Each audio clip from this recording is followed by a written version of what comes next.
waa'ee qashtuu shummee. Ayye saafi qaxar kootu lubbuu maali rabbeedhi maal godha qaxari atuu kootu kuweetiin. Sheekota dhageettanii jinjanaa dhiisaati. Adaa mana kee uumaa ajaa'ibaa ture mana kiyya jala kun hin jiru bare kabajaan suuta dubbataa eeggatee namni qubee osoo keessaan gatiin na jala barreessaa na yeroo dhufe nam. Akkasiin jala dhageettee amma. Yammanni mana jaalalaati. 100% dhalaadhaaf mana bootaa kana laal dubartootaaf bootaa kana. Dubartootaaf. Korsinti. Asi duudaati dubartootaaf bootaa kennaa asi wal cinqaa zahamaa godhaayyee. Ardiin ballo fanta shiroof ard.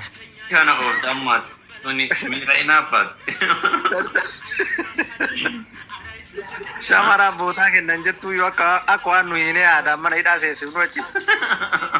Mee maal amma acanaannatte sufraati maaliif dhufte poolisii manni milishaa moo milishaa seetamu kontirooliin jaalattu bar shamarree ees asiin baay'ee yaada isaan kallachuu dhufanuu keessaa balleessaa ture bar waan isaan dubbachuu dhufanuu keessaa balleessaa ture.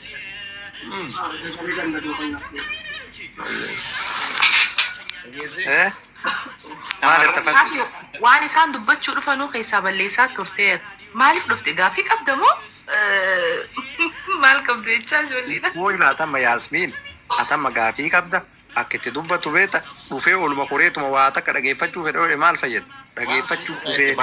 Maal dagaafta. Hayaa jee haasoo bareedaadhaan simatee sanbooda jala taa'ina dhaggeeffadhu nama biraa galcha jee gabbuusa fatiin ati immoo naam jettee saamaa humtee nama keessa. Saafii jaartii isaa rabbitu fidee.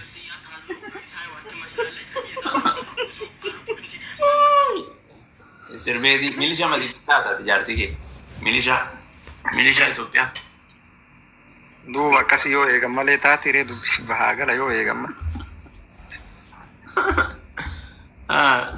Yaasmiin biyya kam jirtaati? Masri jira. Masriin hin malle bari Yaasmiin tun sila. Yoo booniyeen saafii jaarsa kee rabbitu beekadhee. Fatii nama bakka isaan malu nama dhaabbatee gartee hin jiru namni hundi bakka isaan malu hin dhaabbanne bakka hireen isaa isa geessitee deema malee. Atamma kaayiroo irraa teettee achiifati ergattee haasaarta hambaareen jirta si hayyuu bardoo. Fatii fi ati takkaa miti fatiin mirga dubartootaa eegaa saafii. Qoy eenyu irra mirga dubartootaa eega beektaa takkanumaan hin haasa'in. Namnummaan mirga dubartootaa. Manaa mayii saafii manaa mayii jedhaa ni komentii. Manaa Kera dalagaa deemni. Baasawee manaa mayii gaa Yasmiin. Angama TikTok amma dhufe saafii gama TikTok amma dhufe TikTok baatii 3 fayyadamu eegaa fayyadamu. Manama waan yaadde kottu qabadhu. Mana saafii. Rakkoo manaa mallaalu maaliifi? Amma nama argeen beeku. Wallahi. Nama gaarii miti kanaatti namni manaamni ittiin dhufne nama gaarii miti. Wallahi. Abataayika arrafaa bula arrafaa bula. Qabannee boonshi saafii manaamni kinoo ziqodikkooni dhufaa nama jalaa baddu kun.